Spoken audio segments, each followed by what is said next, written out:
ಇನ್ನು metro ticket ದರ ನಿಗದಿ ಮಾಡೋದು ಅದು ಕೇಂದ್ರ ನಮ್ಮ ವ್ಯಾಪ್ತಿಗೆ ಬರೋದಿಲ್ಲ ಅಂತ ಹೇಳಿ ಬೆಂಗಳೂರಿನಲ್ಲಿ ಮುಖ್ಯಮಂತ್ರಿ ಸಿದ್ದರಾಮಯ್ಯ ಅವರು ಹೇಳಿದ್ದಾರೆ.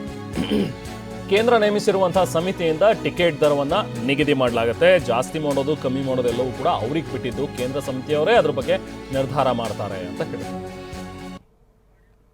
ಮೆಟ್ರೋ ದರ ಕೇಂದ್ರ ರಾಜ್ಯ ಸರ್ಕಾರ ದುಡ್ಡು ಕೊಟ್ಟಿಲ್ಲ ಅನ್ನೋ ಕಾರಣಕ್ಕೋಸ್ಕರನೇ ಮೆಟ್ರೋ ಏರಿಕೆ ಆಗಿದೆ ಅಂತ ಹೇಳಿ ಆರೋಪ ಇದೆ ಸರ್.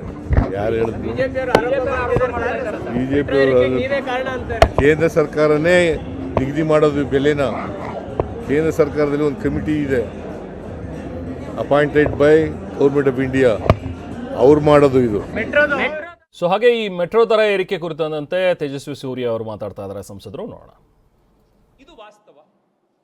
ಹೀಗಿರ್ಬೇಕಾದಾಗ ಕಣ್ಣು ಮುಚ್ಕೊಂಡು ನಾವು ಹಾಲು ಕುಡಿದ್ರೆ ಜನ ಗೊತ್ತಾಗಲ್ಲ ಅಂತ ಹೇಳಿ ಸುಳ್ಳು ಹೇಳುವಂತ ಕೆಲಸವನ್ನು ಮುಖ್ಯಮಂತ್ರಿಗಳು ಉಪಮುಖ್ಯಮಂತ್ರಿಗಳು ಮಾಡೋದನ್ನ ನಿಲ್ಲಿಸಬೇಕು. ಇವತ್ತು ಕೂಡ ಜಿಬಿಗೆ ಸಂಬಂಧಪಟ್ಟಂತೆ ಮೀಟಿಂಗ್ ಆದಾಗ ಬಿಜೆಪಿ ಎಲ್ಲ ನಾಯಕರ ಜೊತೆಗೆ ವಿಸ್ತಾರವಾಗಿ ಇದನ್ನು ಚರ್ಚೆ ಮಾಡಿದ್ದೀವಿ. ಕೇಂದ್ರದ ನಗರಾಭಿವೃದ್ಧಿ ಸಚಿವರಿಗೆ ನಾನು ಮತ್ತು ಅಶೋಕ್ ಅವರು ವಿಸ್ತಾರವಾಗಿ ಫೋನ್ನಲ್ಲಿ ಕೂಡ ಮಾತನಾಡಿ ಎಲ್ಲ ಅಂಶಗಳನ್ನು ತಿಳಿಸಿದ್ದೀವಿ.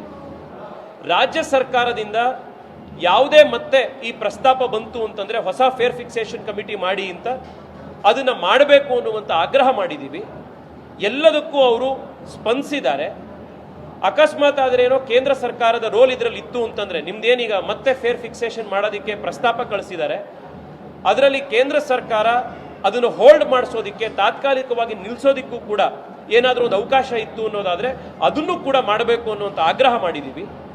ಮುಖ್ಯಮಂತ್ರಿಗಳು ನಿನ್ನೆ ನಾನು ಕೇಂದ್ರ ಸರ್ಕಾರಕ್ಕೆ ಮತ್ತೆ ಬರೀತೀನಿ ಅಂತ ಹೇಳಿದ್ದಾರೆ. ಮುಖ್ಯಮಂತ್ರಿಗಳ ಹತ್ರ ನಾನು ಮತ್ತೆ ಆಗ್ರಹ ಮಾಡ್ತಾ ಇದ್ದೀನಿ, ಕೇಂದ್ರ ಸರ್ಕಾರಕ್ಕೆ ನೀವು ಹೆಂಗೆ ಹಿಂದೆ ಒಂದಲ್ಲ ಎರಡಲ್ಲ ಪದೇ ಪದೇ ಫೇರ್ ಫಿಕ್ಸೇಷನ್ ಕಮಿಟಿಲಿ ಹೇಳಿರೋ ರೀತಿ